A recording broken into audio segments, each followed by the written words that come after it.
What's up to all my friends, fellow Wednesday Warriors, everybody else? This is Jesse JLS Comics. I'm going to show you my haul from 12/16/2015. A couple back issues, a couple things I'm super excited about, and something that I was excited about, but really disappointed in the end. So stick around if you want to find out what that is.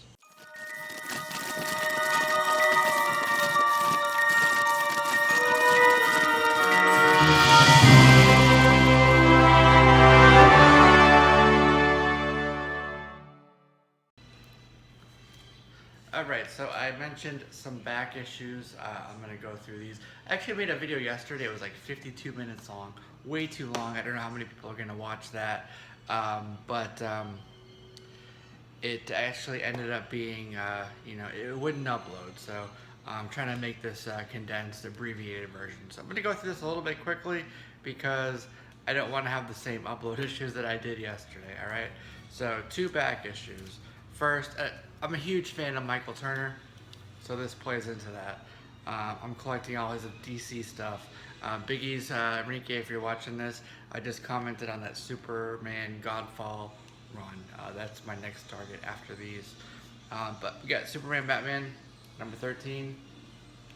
Amazing cover there, right? Then next we have, and this was pulled off of another issue, the cover art. Put onto some white space and just really highlighted the character. It's number 0.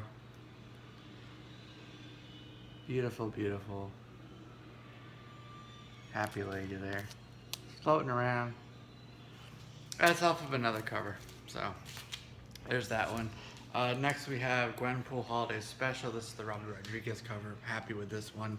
The one that I am disappointed with is actually the J. Scott Campbell one. But I saved that to the end. So either watch through this or skip to that if that's why you're here. Otherwise, I am happy with this one. Really cool. That kind of side profile though, that's not what I would have imagined, see, as her side profile. When I think of Gwen Stacy, I don't think of an elongated face and, those Kardashian type of lips. I don't know. But I do like how she's holding up those weapons. Like, oh yeah, I just had fun. They were doing some decimal runs with All New Marvel Now, and they're doing that with All New, All Different Marvel Now. So I got a couple of those here. I actually went to Books A Million, and they had a buy two, get one free. So I bought two, and I got one free. This was the two here. So, and then later I'll show you, actually no, I'll just do those 3 now. So I bought Deadpool 3.1, where we get to meet Massacre, the Mexican Deadpool. It's cool, right? I consider my Spanish, conversational. I can, hold my own. I do live in South Florida, so kind of do have to do that. But it would be cool, and if anybody's watching this, to do a translation video. Go through this book and kind of like tell us what's going on. It'd be kind of cool. I would definitely watch that. But regardless, the cover art, that's a cool picture. It's neat there. So there's that one. Don't want to dwell on it too much. This is the one that I'm considering that I got free. ASM 1.1, Amazing SpiderMan. We got the Santerians back. They haven't been back in quite a while. I don't know how it's going to be, the 1.1s, take them or leave them, but at no risk to me, I'll go ahead and take it. So, cool. I like the cover art. Although Peter Parker there, he's a bit overextended there on the leap. I don't know what he's doing. Some type of he's doing some sort of nutcracker ballet. I don't know. But it's neat, so got that. I did get Batman Europa, numero dos. That puts us halfway through this story, this book here. I did do a review on it. It was this book, Batman Europa versus Dark Knight 3, The Master Race, versus Robin War, which is another event crossing over through multiple DC titles right now. But I'm really looking forward to cracking this open and seeing where the story takes us with Batman and, Mr. J there. So see what happens with that. Hopefully it is as good as issue number 1 was. Next we have, and you've seen this in everybody's video, Squadron Supreme number 1. Hyperion there just being the ultimate superhero sort of pose there. Really classic costume he's got. So something happens with a character in here, and it's a character that's been around since I think like the 50s. It's a long time. And honestly, DC, they have their own sort of version of this character, and they've found their formula with that character. But for Marvel, they really kind of struggled to figure out what to do with the character, where he fits in, or she. Kind of like, you know, hero, villain, what team, even like the costumes. There's been so many different costume changes over the years. And I think they just finally said, you know what, let's just go ahead and do what happens here and kind of figure it out from there. But it's one of those kind of situations where it's like, you know, we've tried this, we've tried that. I'm out of ideas. You know what? I give up. Let's just do this. So everybody's got this book. I know Chris was hyping it for the longest time, probably a couple of months now. So it should be on everybody's radar at least. So there's that. Then we got Howard the Duck number 1. This is the sketch variant. I am kind of like, I'm on the latest and greatest of all the news, the updates, the releases, the solicits, the pre-solicits. So I don't know how I missed the HTD. Actually, I do. I made a mistake on my Midtown order. So I missed the color version of this. This is the sketch. Everybody says that it is a second, well, not everybody. There's a lot of people saying, and it's all over eBay as a second printing. However, and I know if you're part of this community, you know this. If you're just checking this out or if you're new, you know, I'll show you this. But, you know, for those who have seen this, bear with me just a second.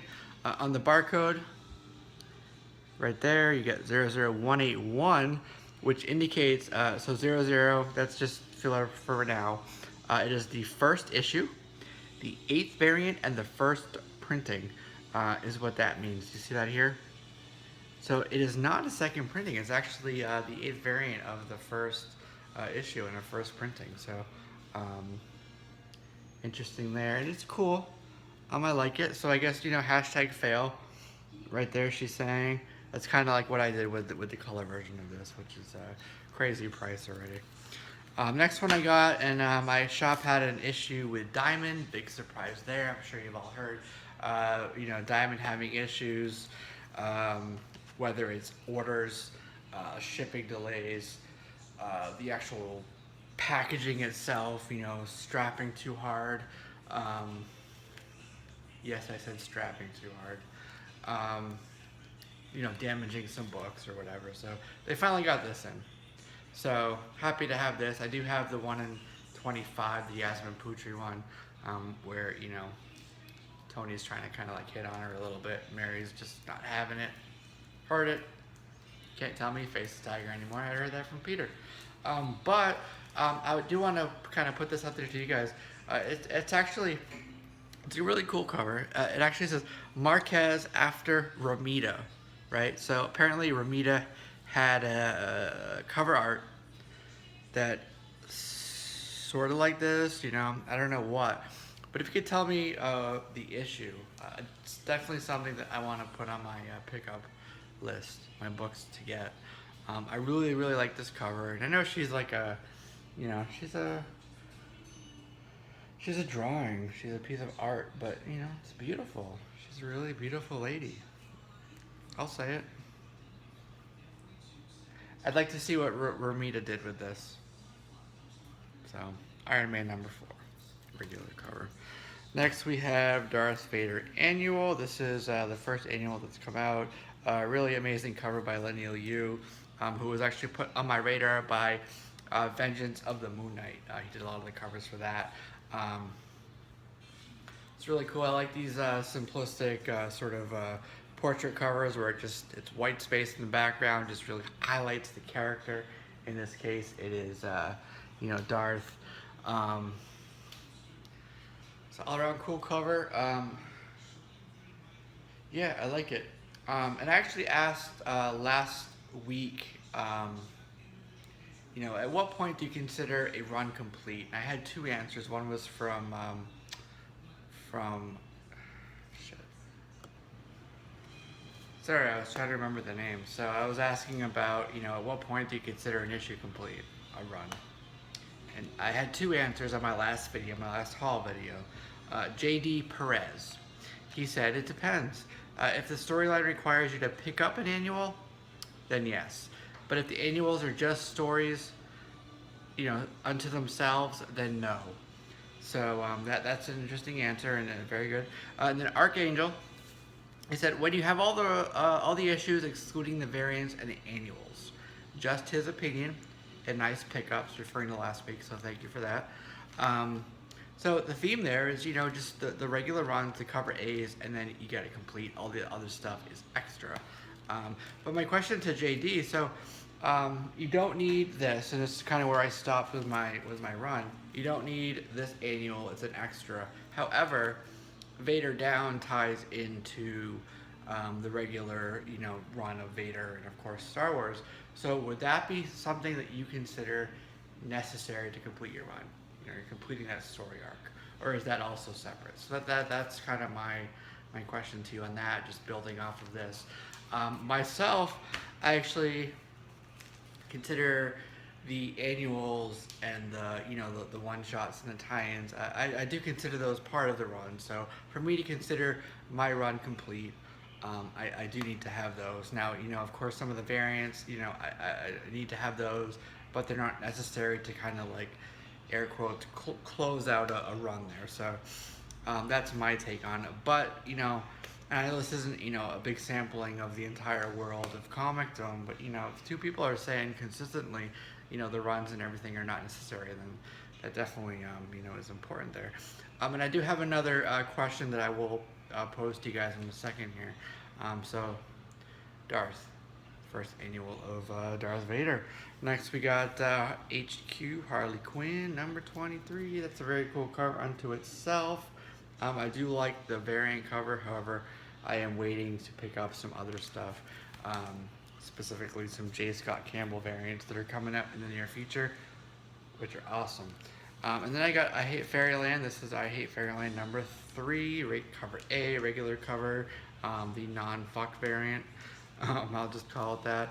And depending on what happens with this issue, I'm either going to continue or I'm going to drop this from my pull list. I love Scotty Young, and I'm probably gonna do something about some Scotty Young here in the next week.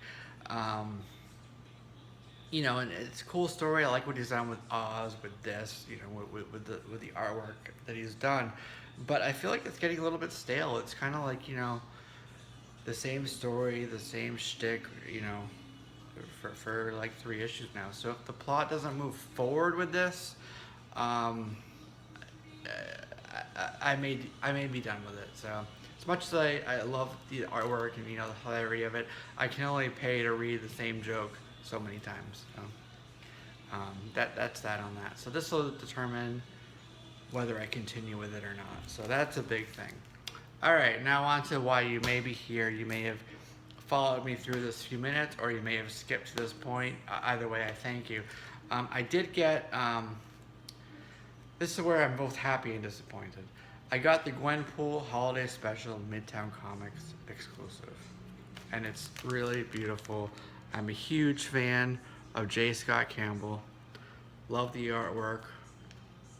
Love how he draws the female form, and just his art style in general is just really amazing. It's cool that he's got Lady Deadpool and Deadpool there. Very, very cool cover. Very happy with it. So why, you may ask, am I disappointed? Well, let me show you what happened.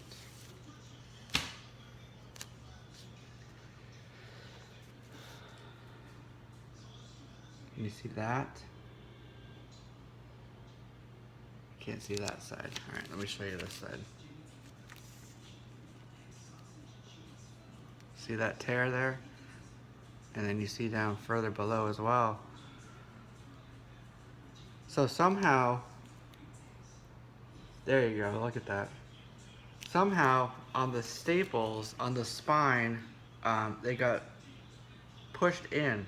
and it tore the cover, and it bent in the spine, and it just screwed up my book royally. It came like this yesterday. I'm really excited to have this book. I love the cover, like I just said, J. Scott Campbell. However, this just really kind of ruined it for me. And the box that it came in was in really good condition. So, you know, typical of what you might find, a couple like nicks or dings, typical of, you know, shipping. So, but those nicks and dings are not indicative of this type of damage. I'm not trying to say that, you know, that caused this. So this came from either Diamond when it was shipped, like I mentioned earlier with the strapping, you know, around a stack of these, or somehow at Midtown in their distribution center up there in New York. And I don't know if they have any type of like quality control, if it's a person, but I honestly don't know how this type of damage would have passed any type of quality control. I mean, clearly there's a hole, a tear in the book. So I don't want a refund. I actually want this book replaced. And I'm not trying to bash Midtown at all. In fact, I've had a really, really great experience with them. I will continue to order from them. I've complained about shipping delays in the past, but that's not their fault. That is the fault, if you want to call it that, of just the process of the handoff from UPS to USPS. So that's not them. This is the first issue that I've had with any of their products or their services. And you know, a kind of test of a good company is not if nothing ever goes wrong, but if something does go wrong, how do they handle it? How do they make their customer happy? How do they, you know, make it right? So I sent them an email. It was after hours, but I haven't heard back from them. So waiting to find out about that, and I will keep you guys updated. But assuming you get, like, you know, nothing wrong with the book, if you do want a J. Scott Campbell piece of art, cover art, and a pretty funny story as well, go ahead and check this book out there on the Midtown website. So there you go. So that's what I got. Now, yeah, that's my haul for the week. My question for this week, and actually what I'll do, and I'm going to continue to do this. I wrote it down here. There's JD and Archangel. Shout out to you guys. I actually made a video yesterday. I think I mentioned that it was really long, and I had really some issues uploading it. And the reason it was long was because I included some contest updates and some shout outs and stuff. So I think what I'm going to do is split it and make 2 videos. So you may see one from me a little bit later today, you know, contest specific, contest related. So I'm going to separate haul to contest. So there's that to look forward to. And I'm going to try to do a video. I have this week off. I'm going to try to do a video each day here since I'm on vacation and, you know, not a whole lot to do here. So share some stuff with you. But I am getting a present. It's, you know, right around $100, $150 that I'm going to allocate specifically towards comics or something comic related. So my question for this week to you guys, let me know in the answers, and I'll read off the answers, which is like a free shout out for you in my next haul video. What would you do with 150 bucks? Would you shoot for like one sort of semi or key issue, a couple of those, you know, $50 price point books, or would you go for like a cool stack of, you know, a bunch to fill out some runs, some, you know, not terribly expensive, but, you know, books that you've been definitely had on your wish list that you want to get and kind of fill out some runs and complete those. So I know everybody kind of like collects in different ways, but what would you do with $150? You know, you go to your local comic shop or online, and you got that to spend at no cost to you. Curious to hear what you say, and I'll definitely take that into consideration. So there's that. You know, got holiday season coming up this week, so that's really cool. Looking forward to that. Happy holidays to you and to your family. And I'll see you guys probably later today, but definitely, you know, in the following weeks here. So there is that. This is JLS Comics signing off, and peace.